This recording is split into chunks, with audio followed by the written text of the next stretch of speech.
Hello guys, welcome back to the next video in ionic equilibrium. यहाँ पर हम cover करने वाले हैं topic pK and pKb for acids and bases. तो उससे पहले हम डिफाइन करेंगे के और केवी क्या होता है एसिड का। अगर आपने केमिकल इक्विलिब्रियम में पढ़ा ही हुआ है and I hope you have, right, तो वहां पर हमने इक्विलिब्रियम कांस्टेंट देखा था।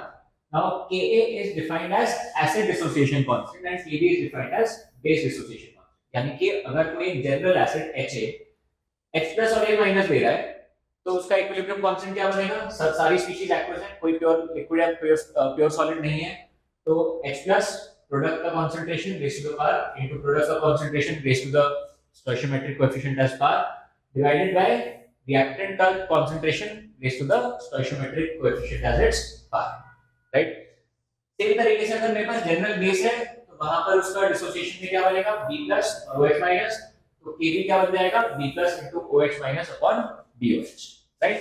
तो ये एकदम बेसिक लेवल पर आ गया। अब हम यहाँ पे pKa और pKb क्या डिफाइन करते हैं। We define it as negative log of Kk and negative log of Kb।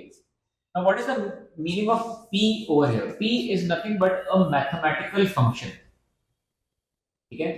ये क्या है, ये सिंपल मैथमेटिकल फंक्शन है जिसका मीनिंग होता है नेगेटिव ऑफ लॉग। हमको वहां पर नेगेटिव ऑफ लॉग लेना है उस भी चीज का जिसके आगे हम p का फंक्शन लगा रहे हैं। फॉर एग्जांपल अगर मैंने बोला what is p of total energy, एक रैंडम वेरिएबल ले लिया मैंने, तो उसको हम डिफाइन करेंगे negative log of total energy. तो सेम वे में pKa का मतलब क्या हुआ कि मेरे को k का नेगेटिव ऑफ लॉग लेना है। So my argument for the log function is k, ठीक है। सो pKb will become negative log of kb। अब यहाँ पे इसका मैथमेटिकल इंटरप्रिटेशन बहुत जरूरी है क्योंकि बहुत जगह पे यूज होगा। इसके इंटरप्रिटेशन को यूज करके आप बहुत जगह पर काफी फास्ट काम कर सकते हैं। अगर Ka की वैल्यू बढ़ती है तो log ऑफ Ka की वैल्यू बढ़ेगी। ये आपने मैथ्स में सीखा होगा, log का फंक्शन जो होता है वो एक इंक्रीजिंग फंक्शन होता है और उसके सामने अगर मैं एक नेगेटिव साइन लगा दूं यानी कि ओवरऑल क्या हो रहा है, नेगेटिव साइन के साथ जो पूरा चीज है वो डिक्रीज कर रहा है। So if K increases, pK decreases and vice versa. Similarly, अगर K भी बढ़ता है तो pK भी डिक्रीज करता है and vice versa. ठीक है। Now we will use this to understand how to define strengths of acids and bases. एक सबसे पहला तरीका जो है बहुत क्वालिटेटिव तरीका है। उसमें हम कह रहे हैं कि अगर K का वैल्यू बहुत छोटा है, राइट, मच लेस देन 1, तो एसिड वीक एसिड होगा, राइट, क्योंकि फॉरवर्ड डायरेक्शन में रिएक्शन हार्डली जा रहा है। लेकिन अगर K का वैल्यू बहुत बड़ा होगा तो एसिड एक स्ट्रांग एसिड है बिकॉज़ फॉरवर्ड डायरेक्शन बहुत ज्यादा फेवर्ड है। फॉर एग्जांपल यहाँ पे HCl को देखिए, HCl जो डिसोसिएट करता है तो उसका K value is 10 to power 5, यानी कि स्ट्रांग एसिड है, रिएक्शन फॉरवर्ड डायरेक्शन में बहुत ज्यादा फेवर्ड है।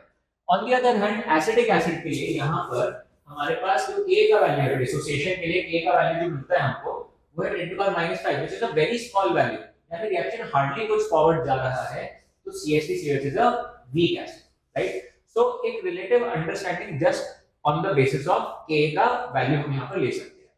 सिमिलरली बेस के लिए अगर Kb की वैल्यू बहुत बड़ी है तो स्ट्रांग बेस, लेकिन अगर Kb की वैल्यू बहुत छोटी है तो वो वीक बेस।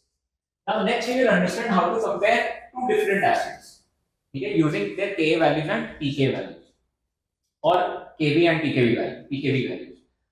सपोज मेरे पास दो एसिड है Ha एंड Hb।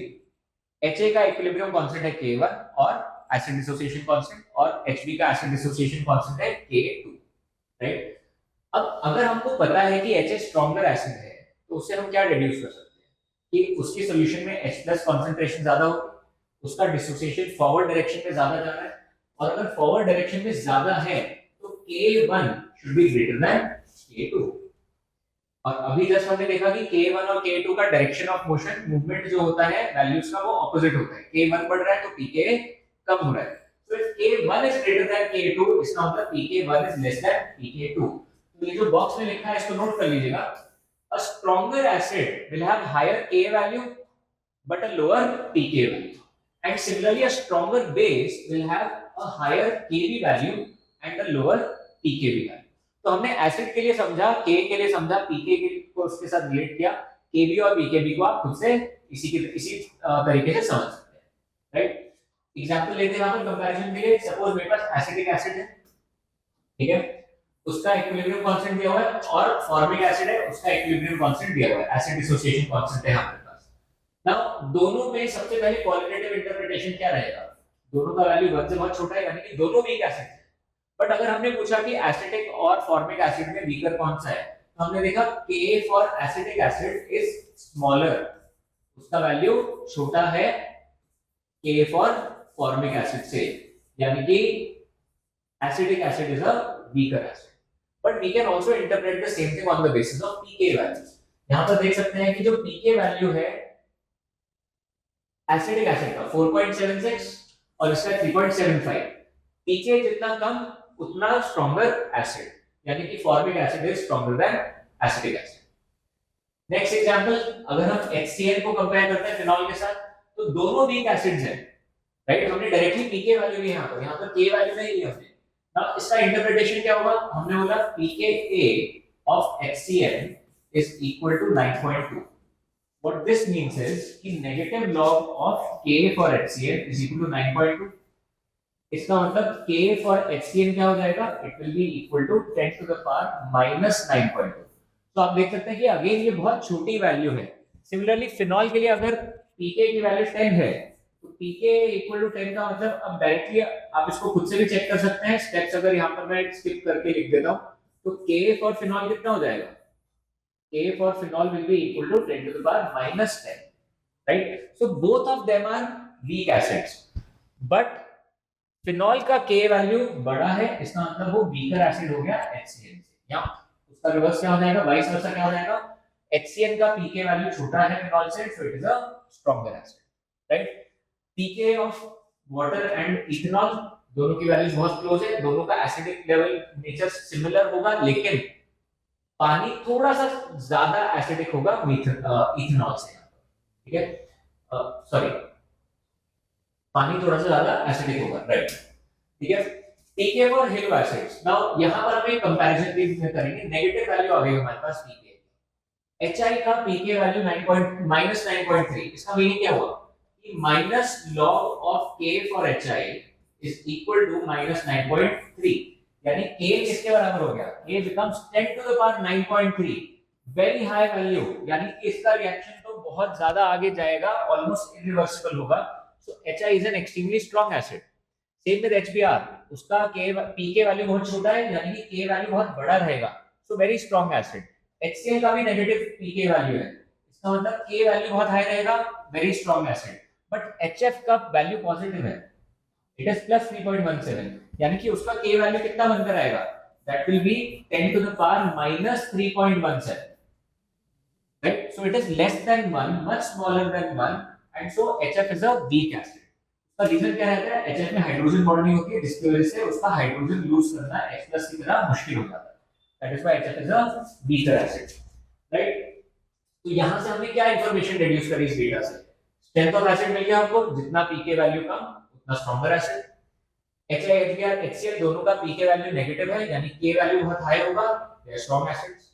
HF का K वैल्यू पॉजिटिव है, यानी pK वैल्यू पॉजिटिव है, यानी K वैल्यू काफी कम रहेगा, तो वो वीक एसिड हो गया, right. So we are understanding how to compare the acidic nature based on K and pK values over here. Now comparing strength of polychloric acids in its different dissociation, हमने पिछले videos में देखा था acid base stories के अंदर कि पॉलीक्लोरिक acids का जो डिसोसिएशन होता है वो स्टेप वाइज होता है। अब अगर स्टेप वाइज हो रहा है तो दोनों स्टेप्स में या तीनों स्टेप्स में, depending on what type of acid we are working with, यहां पर हमने डाइक्लोरिक एसिड लिया है H2A, दोनों स्टेप्स में ये H2A यहां पर एसिड की तरह बिहेव कर रहा है, यहां पर HA- एसिड की तरह बिहेव कर रहा है, दोनों का अपना अपना K वैल्यू होगा, राइट।